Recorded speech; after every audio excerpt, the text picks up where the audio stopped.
Hey everyone, welcome to Fix It Flow. In this quick tutorial, I'll show you how to fix Roblox not launching on your PC or laptop. Before we start, I'm on a mission to reach 1,000 subscribers, so if you find this video helpful, please hit that subscribe button. It really means a lot. Let's get started. Restart your computer. Click the Start menu, select the power icon, and choose Restart. This closes background apps and processes that might be blocking Roblox.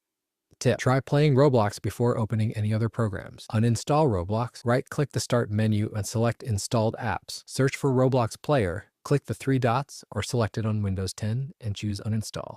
Clear leftover Roblox files, right-click the Start menu and select Run. Type %local app data % and press Enter. In the File Explorer window, find the Roblox folder, right-click it and delete it. On Windows 11, you can click the bin icon.